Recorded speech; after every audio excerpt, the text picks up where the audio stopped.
Hello YouTube world, Capital Currency here. So today I wanted to talk about, could bullets be currency?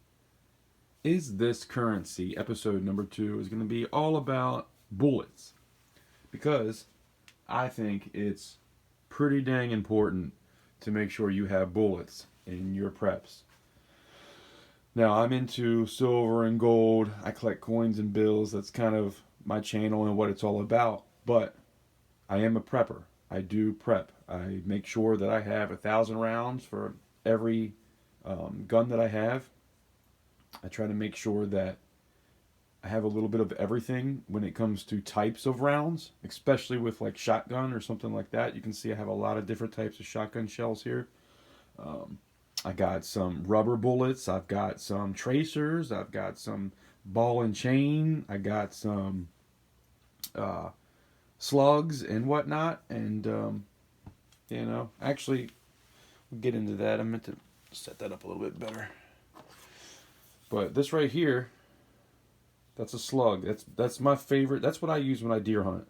That's what I've killed many a deer with. Awesome round. Then you got this, which is like a ball and chain, which is supposed to be two balls, and then there's a piece of wire that holds it together, and that wire is supposed to like expand when you shoot it, but they don't really do that. They both kind of hit at the same time. They are pretty accurate, but it's a pretty low. I think it's like 17 grams of powder in it. It's not a lot. Then you have rubber bullets if you want it to be a little less lethal. This is rubber. It's so light too. It's actually kind of crazy.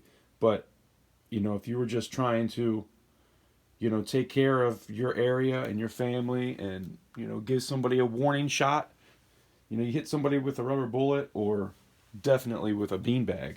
These are heavy. You hit somebody with a beanbag, they're going to be like, "Oh shit."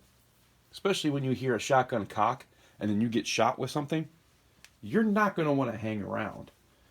Not to say that that's a good idea, because if somebody's got, an AR-15 and you shoot them with one of those, they're probably going to kill you. So it's all about what situation you're in, I guess, but I thought it was kind of cool to have some less lethal stuff. I actually kind of wanted to try to shoot some friends with them and see if, anybody would do it, and nobody's down. So, yeah, that happened. I even offered, if somebody would let me shoot them with the rubber bullet, I offered to let them shoot me back, and nobody would do it. But anyway, yeah, I bought a couple tracers. I bought 5 of them. You see 4 here. I have another one, and I've never actually shot them. All a tracer is, there's a bullet in this, and then you can pretty much just watch the bullet go down range. That's really all there is to it. But collecting wise, or not necessarily collecting, but stacking bullets is very important. And if you are going to stack bullets, you want to stack definitely shotgun. Everybody has a shotgun. If you don't have a shotgun, you should. It's kind of one of those things where you can use so many different types of rounds in it. You know, if you want to shoot a slug, that's a pretty good bullet to shoot and kill deer or any kind of big animal, really. Human if you had to. Um, you got bird shot, like this right here. That's a duck shot. That right there is a goose shot. That's a turkey shot. So there's so many different shots you can get for it. These are for shooting clay pigeons to get your practice in, both of those. So try to have a little bit of everything. Rounds too. Magazines on top of that. You got to put your rounds in something. So make sure you have your magazines. Get a couple extra magazines. Make sure you have your clips. This is actually 9mm instead of it being 10 round like it's supposed to be. This is a 15 round just to get a little bit extra. You're gonna have your assault type. This is a 7.62 by 39. That's your assault rifle kind of stuff. These are 38 special. That's 38 special. There's other one 38 special in here too. And this is really cool for 38 special. Check that out. Shot shell. So it's kind of like a shotgun with your handgun. Very cool. I haven't shot them yet. I don't know what kind of damage they do. If you guys like this video, maybe I'll shoot some of the stuff off and see what it does. That'd be kind of cool. I do plan on doing something like that. I do have a range on private property that we can shoot some stuff off on, so that'd be cool. And another round that you definitely want to make sure you have is 22. even if you do not have a gun, if you stock a little bit of shotgun and a little bit of 22, you're going to have, that's money. That's currency, I'm telling you. If it comes down to a shit hit the fan type situation and we're struggling, like I think it might be coming up this next year, get some 22 if you can. Get some shotgun if you can. I know I heard that it's getting really hard to buy any kind of bullets right now, and even guns are getting hard to find. So, you know, we got to, if we have a new administration coming in and they want to take the guns, like I'm pretty sure he wants to do, you know, everything's going to get bought up, and you're not going to be able to get any of this stuff. So, definitely try to stock up while you can. Get some 22. I remember, what was that, 2010 or something, or no, 2012, 13 or something like that. You could not find a 22 anywhere. You could not find any bullets for 223 or 22. This is 223 here. I only got a couple boxes of that sitting out. That's going to be your AR-15 round. And then there's different types of bullets you can buy too. You can have, obviously, you see this is just a full metal jacket, just a regular bullet. This right here, see that? You see the tip? That's a hollow point. That's going to do damage.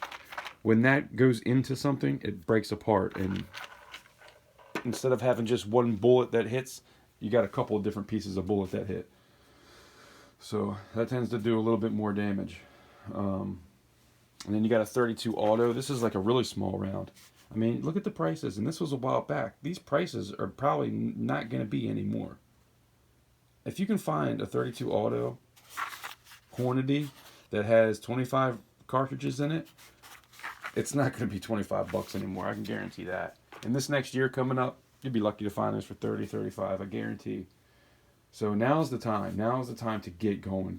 Get everything you can get now, because I'm telling you, when people are starving in the streets, and I'm not going to get too far down that rabbit hole, but I have a feeling that we're going to be on pretty hard times coming up here soon. And if you don't have things prepared and, you know, have things set up in a certain way, you're going to be the one that's starving. You're going to be the one that's out there trying to figure it out. You think the left and the right have issues when they get out and do their little protests and whatnot? I mean, let's see what happens when everybody's starving. It's going to be crazy. So try to have, I mean, if you're starving and you got a lot of bullets, guess what? You got food. Somebody will trade you. Because if it's that dire and it's at that point, somebody will trade you some food for bullets if they don't have none. So another one, 9mm. That's 9mm. What is that, like 100 rounds, I think? No, 200 rounds. That right there, everybody has a 9mm that has a handgun, pretty much. Or then there's also 9mm rifles. That's why I actually have that, because I have a rifle, and it's really fun to shoot. So it's cool to have a rifle and a handgun that takes the same ammunition. But a lot of people have. You've ever heard anybody say or anybody talk about Glock? Glock is a 9mm. I mean, they're not all 9mm. There's different ones too, but 9 times out of 10, somebody's going to have a 9mm. So 9mm, shotgun, and 22. Stock those rounds, even if you do not have a weapon. Stock those rounds, because it will be currency if anything ever happens where we get to a SHTF type situation. It will be currency, I promise. And even the small stuff too. Like if you look over here, I have, this is actually for my muzzleloader. That's bullets for my muzzleloader, and then you actually put the, it's like little pellets that you put down, and then that's the shot, and that shoots that bullet out. So, but it's only one shot at a time. I hunt deer, so that's why I have it. But, and that's not something you would want to have if you were trying to protect yourself, because you're only going to get one shot before you have to load it again. But, you know, definitely good to have if it comes down to it, and all this is gone, and that's all you got left. Hey, at least you get one shot. And then, what else did I want to talk about? I wanted to tell you about this right here. Pellets.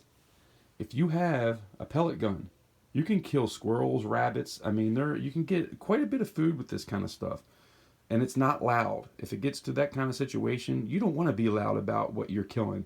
You want to be as quiet as possible. That's why I like a crossbow, or even a compound bow. I like to kill stuff with a bow if possible. But, you know, around here there's seasons and we're not in that type of situation. But if we were in that type of situation, I would be all about a bow. I would try not to use this. I'd try to sell all this stuff and just use my bow for the most part. But, you know, you see something 100 yards away, you can't use your bow for that. And then these are for handguns. Usually if it's a rifle, it'll be a pump. So you can pump it and put it in there. It's just an air gun. So these are for more like smaller stuff and it doesn't have a pump on it. There is handguns that have a pump too, but they're usually pretty big. I have a little, a really nice pellet gun that the mechanics of it are just like a regular gun. It's amazing, but you got to put one of these air cartridges up inside of it, or it's not going to work because it's got to have that air. But anyway, this is it, guys. I just wanted to say, could this be currency? And I think we all know it could be. Currency comes in many forms, and I'm going to do a lot more of these videos. Go back and watch my first video. My first video was about freeze-dried food and how that could be currency because you could trade it for whatever you need. People are starving. You give them food. You can get whatever you want. You can trade it for gold if you want to. And I tell you, if it gets to that point, that stuff will be worth more than gold. This right here will be worth more than gold. I can guarantee that. I hope it never happens, but I think everybody should prepare at least a little bit for if this stuff ever does happen. It doesn't take much. I mean, look at what Hurricane Katrina, look at the damage that did and the people that died and the people that were stuck in the streets trying to just make it to a safe place, that were, you know, having to protect themselves and their family just to get there. You know, anything can happen.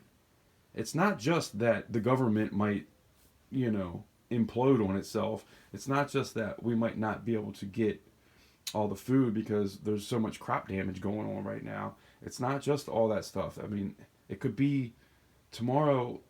I mean, even here, you know, I live in Maryland. I'm not in a place that's supposed to have tornadoes, but I've had quite a few tornadoes come ripping through here. You know, that doesn't do a mass damage, but it can damage your neighborhood pretty good.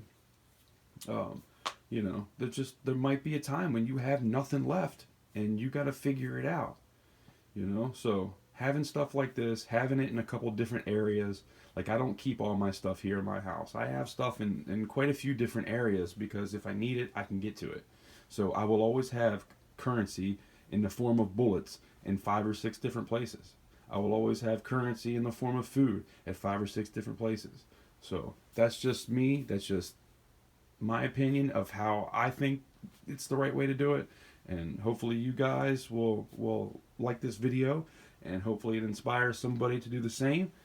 Whether you do or not, I appreciate you watching this video. Hopefully I'll see you on the next one, and have a great day.